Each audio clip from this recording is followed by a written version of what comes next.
Once more. What the hell? Ami Manjulika!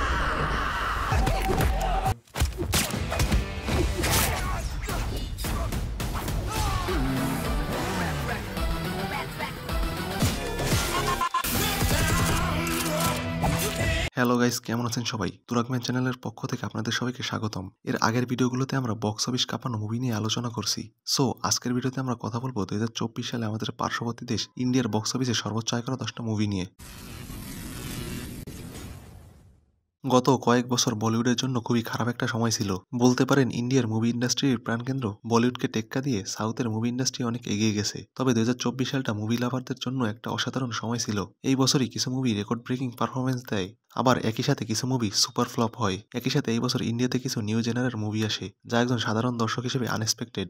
আজকের ভিডিওতে আমরা যেই মুভিগুলো নিয়ে কথা বলবো, এই মুভিগুলো হলো 2024 সালে অল ওভার ইন্ডিয়াতে সর্বোচ্চ আয় করা মুভি। আর আপনারা অবশ্যই কমেন্ট করে জানাবেন যে এর মধ্যে কোন কোন মুভি আপনি দেখেছেন এবং কোন কোন মুভি আপনার ফেভারিট। আর একটা বিষয় সম্পর্কে আপনাদেরকে অবগত করতে চাই, তা হলো মুভি যে শুধু বক্স অফিস থেকে আয় করে এমনটা নয়। মুভিটা হলে চালানোর পর মুভিটাকে OTT platform, TV rights, satellite rights সহ আরও অনেকভাবে বিক্রি করা হয়, যার ফলে কখনো কখনো এর আয় কম বেশি হতে পারে। তবে ভিডিওতে সবসময় অনেকগুলো সোর্স ফলো করে আয়টা দেখানো হয়, তাই আপনারা কেউ কনফিউজড হবেন না। তালিকার 10 নম্বরে রয়েছে হনুমান নামক মুভিটি। মুভিটার বাজেট মাত্র 40 কোটি রুপি। একই সাথে মুভিটা বক্স অফিসে 300 কোটি রুপি আয় করেছে। এর ডিরেক্টর হলো প্রসাদ বার্মা। এই মুভিতে অভিনয় করেছে তেজা সাজা, অমৃতা আয়ার এবং ভ্যানিলা কিশোর সহ আরো অনেকে। মুভির ফার্স্টে দেখানো হয় কোনো এক গ্রামে তার বড় বোনের সাথে বাস করে হনুমন্ত নামে এক ভাদাইম্মা। খাইয়ে দেয় কোনো কাজ নাই, শুধু আকাম করে বেড়ায়। সে মীনাক্ষী নামে একটা মেয়েকে ভালোবাসে। তো একদিন মীনাক্ষীকে বাঁচাতে গিয়ে সে সাগরে পড়ে যায় এবং সেইখানে রুদ্রমণি পায়, যার ফলে সে হনুমানের সুপার পাওয়ার পায়। অন্যদিকে মাইকেল নামে এক যুবক, সে ব্যাটম্যানের অনেক বড় ফ্যান, সে কারণে সে তার বাবা মাকে মেরে ফেলে। এরপর বড় হয়ে সে মানুষকে বিপদের হাত থেকে বাঁচায়।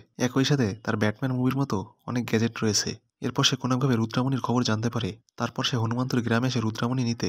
এরপর কি হয় তাই দেখানো হয়েছে এই মুভিতে। মুভিটা লো বাজেটের হলেও এর মেকিং খুবই ভালো, এটাই প্রমাণ করে বাজেট কোনো ম্যাটার করে না।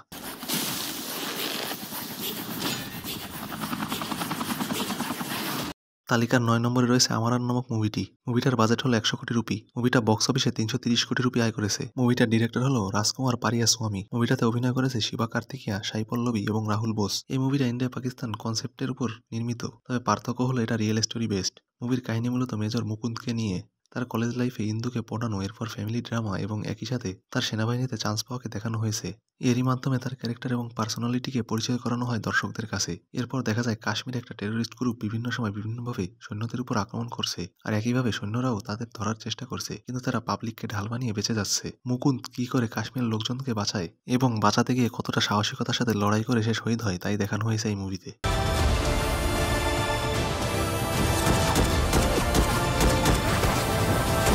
তালিকার 8 নম্বরে রয়েছে ফাইটার নামক মুভিটি। মুভিটার বাজেট 250 কোটি রুপি। একই সাথে মুভিটা বক্স অফিসে 350 কোটি রুপি আয় করেছে। মুভিটার ডিরেক্টর হলো সিদ্ধার্থ আনন্দ। মুভিতে অভিনয় করেছে ঋত্বিক রোশন, দীপিকা পাড়ুকোন এবং অনিল কাপুর। এটা বলতে পারেন আবারও সেই ভারত পাকিস্তান নিয়ে মুভি।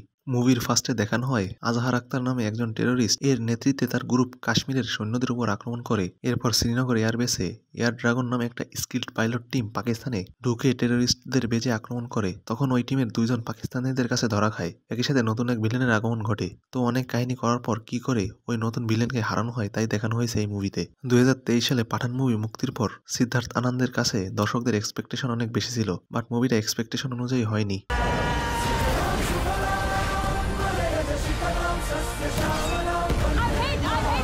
তালিকার 7 নম্বরে রয়েছে সিংঘাম এগেইন নামক মুভিটি। মুভিটার বাজেট 300 থেকে 350 কোটি রুপি। মুভিটা বক্স অফিসে 389 কোটি রুপি আয় করেছে। মুভিটার ডিরেক্টর হলো রোহিত শেট্টি। মুভিটাতে অ্যাক্টর হিসেবে রয়েছে অজয় দেবগন, অক্ষয় কুমার, টাইগার শ্রফ, জ্যাকি শ্রফ, অর্জুন কাপুর, রণবীর কাপুর, দীপিকা পাড়ুকোন। এটা রোহিত শেট্টির কপ ইউনিভার্সের মুভি। এর আগে এই মুভির 4টা মুভি এসেছে। এই ইউনিভার্সে শুরু হয় 2011 সালে। মুভিতে অনেকগুলো প্রোটাগনিস্ট রয়েছে, যেমন সিংঘাম, সিম্বা, সূর্যবংশী, সত্যা এবং লেডি সিংঘাম। মুভির ফার্স্টে কিছু ক্যারেক্টারকে আলাদা আলাদা করে পরিচয় করানো হয়। এরপর অজ্ঞাত অ্যান্টাগনিস্ট আভানিকে কিডন্যাপ করে। তো আভানিকে কি করে সিংঘাম বাঁচায় তাই দেখানো হয়েছে। এটাকে অনেকেই মজা করে বলিউডের অ্যাভেঞ্জার্স বলে, তবে মুভির পুরো স্টোরিটাকে রাম সীতার রাবণের কাহিনীর সাথে তুলনা করা হয়েছে।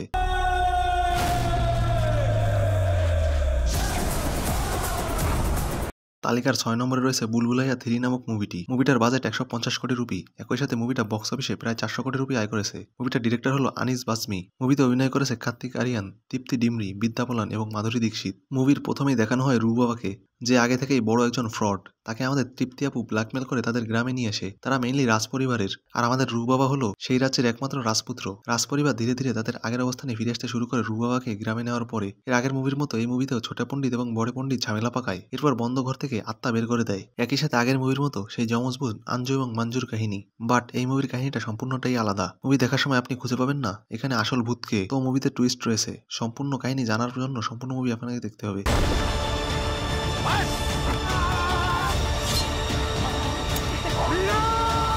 তালিকার 5 নম্বরে রয়েছে দেবারা পার্ট 1 নামক মুভিটি। মুভিটার বাজেট 250 থেকে 300 কোটি রুপি। মুভিটা বক্স অফিসে 450 কোটি রুপি আয় করেছে। মুভিটার ডিরেক্টর হলো কারাতালা শিবা। মুভিতে অভিনয় করেছে জুনিয়র এনটিআর, সাইফ আলী খান, জাহ্নবী কাপুর, প্রকাশ রাজ সহ আরো অনেকে। মুভির প্রথমে দেখানো হয় কিছু উচ্চপদস্থ কর্মকর্তা আসে বার্মা মানে সাইফ আলী খানের গ্রামে। এরপর সিঙ্গাপ্পা তাদের এক এক করে সকল কাহিনী বলতে থাকে। তারা মেইনলি সমুদ্রের ডাকাত। তারা সমুদ্রের চলন্ত জাহাজ থেকে মালামাল লুট করে। তারা মূলত 5টার মতো গ্যাং মিলে এই কাজ করে। তাদের মধ্যে সবচেয়ে স্কিল্ড হলো দেবরা। দেবরা একদিন একটা ঘটনার কারণে প্রতিজ্ঞা করে সে আর ডাকাতি করবে না এবং কাউকে ডাকাতি করতে দিবে না। এই কারণে ভাইরা সহ বাকিরা তাকে মারতে অ্যাসাসিন পাঠায়, কিন্তু দেবারা সেইখানে সবাইকে মেরে পালিয়ে যায় এবং পণ করে সে কাউকে সাগরে ডাকাতি করতে দিবে না। এরপর দেবারা ছেলেও বড় হয়ে যায়, কিন্তু দেবারা আর ফিরে আসে না। মূলত এইখানেই পার্ট 1 শেষ হয়, তবে লাস্টে টুইস্ট রয়েছে। আর এই মুভির মেইন কনসেপ্টটা অনেকটা বাহুবলী দ্য বিগিনিং এর মতো, তবে কনসেপ্টটা যাই হোক না কেন প্রেজেন্টেশনটাই মেইন। আপনি আবার ভাববেন না যে আমি এটাকে কপি মুভি বলতেছি।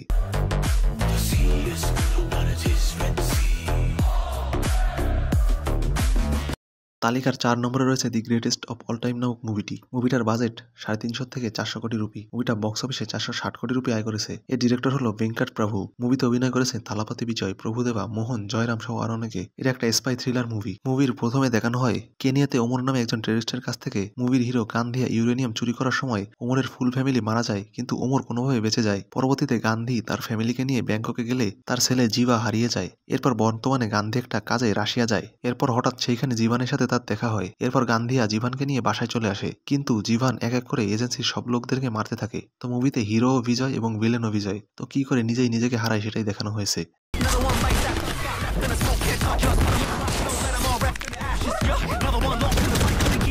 তালিকার 3 নম্বরে রয়েছে স্ত্রী 2 নামক মুভিটি। মুভিটার বাজেট 100 কোটি রুপি। মুভিটা বক্স অফিসে 858 কোটি রুপি আয় করেছে। মুভিটার ডিরেক্টর হলো আমার কৌশিক। মুভিতে অভিনয় করেছে রাজকুমার রাও, শ্রদ্ধা কাপুর, পঙ্কজ ত্রিপাঠী, তামান্না ভাটিয়া। একই সাথে ক্যামিও রোলে রয়েছে বরুণ ধাওয়ান এবং অক্ষয় কুমার। এটা ম্যাডক ফিল্ম ইউনিভার্সের মুভি। তো এর আগের মুভির মতো এই মুভির স্টোরিটা অনেকটা ওইরকমই। এর আগের মুভিতে স্ত্রী গ্রামের ছেলেদেরকে কিডন্যাপ করে নিয়ে যায়। একইভাবে এই মুভিতে সার্কাটে নামে একজন নতুন শয়তান আসে, যে গ্রাম থেকে মডার্ন ভাবে চলাফেরা করা মেয়েদেরকে তুলে নিয়ে যায়। এখন এই সার্কাটেকে কি করে হারানো হয় তাই দেখানো হয়েছে এই মুভিতে। हमारे बारे में क्या बोलते हैं पता है? क्या? चंदेरी का देवदास, बर्बाद आशिक, बिक्की बावरा, सस्ता रांझा, मजनू का वांझा, चन्ना मेरे या पागल प्रेमी, दुखी दर्जी, टूटा दिल शहजादा, जिसका प्यार रह गया आधा। তালিকার 2 নম্বরে রয়েছে কালকি 2898 এডি নামক মুভিটি। পূর্বে মুভিটার নাম রাখা হয় প্রজেক্ট কে। মুভিটার বাজেট 600 কোটি রুপি। একই সাথে মুভিটা বক্স অফিসে 1048 কোটি রুপি আয় করেছে। মুভিটার ডিরেক্টর হলো নাগ আশ্বিন। মুভিটাতে অভিনয় করেছে প্রভাস, অমিতাভ বচ্চন, দিশা পাটানি, দীপিকা পাড়ুকোন, কমল হাসান, দুলকার সালমান, মৃণাল ঠাকুর, বিজয় দেবরাকোন্দা, এমনকি এস রাজামৌলিও ক্যামিও রোলে রয়েছে। এটা একটা সায়েন্স ফিকশন মুভি। আর মুভির ব্যাক স্টোরি মহাভারতের টাইমে ওই সময় অশ্বত্থামা মানে অমিতাভ বচ্চনকে কৃষ্ণা অভিশাপ দেয় সে কখনো মরবে না, এবং ফিউচারে অশ্বত্থামা কৃষ্ণাকে বাঁচাবে। এরপর ফিউচারে মানে বর্তমান সময় থেকে বহুত বছর পরে পৃথিবীর একটা পোস্ট অ্যাপোক্যালিপটিক অবস্থা। সেইখানে দি কমপ্লেক্স নামে একটা জায়গায় কোটিপতিরা বাস করে, আর এদের বস হলো সুপ্রিম ইয়াস্কিন। তো আমাদের দীপিকা আপু হলো কৃষ্ণার মা। সেই বিষয়টা জানতে পেরে পালিয়ে যায় কমপ্লেক্স থেকে। এখন একদিকে কমপ্লেক্স, অন্যদিকে অশ্বত্থামা, আর এখানে আমাদের হিরো ভৈরবা তো আছেই। মুভির কাহিনীতে অনেক মোড় আছে, একই সাথে টুইস্টও আছে। আর এখানে আমাদের হিরো ভৈরবা সম্পর্কে একটা কথা না বললেই নয়, সে খুবই স্কিল্ড একজন সোলজার। সে শুধু নিজেকে ছাড়া অন্য কারোর জন্যই ভাবে না।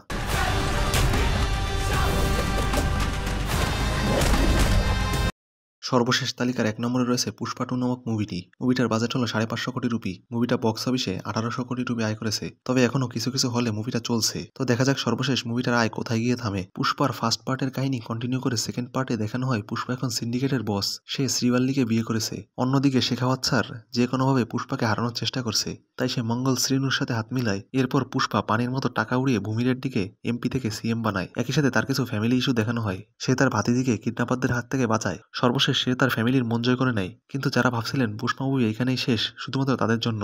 पुष्पा का उसूल करने का वसूल। আজকের ভিডিও এ পর্যন্তই। সবাই ভালো থাকবেন, সুস্থ থাকবেন, আল্লাহ হাফেজ। আর আপনি যদি আমাদের চ্যানেলে নতুন হয়ে থাকেন তাহলে অবশ্যই আমাদের চ্যানেলটিকে সাবস্ক্রাইব করুন।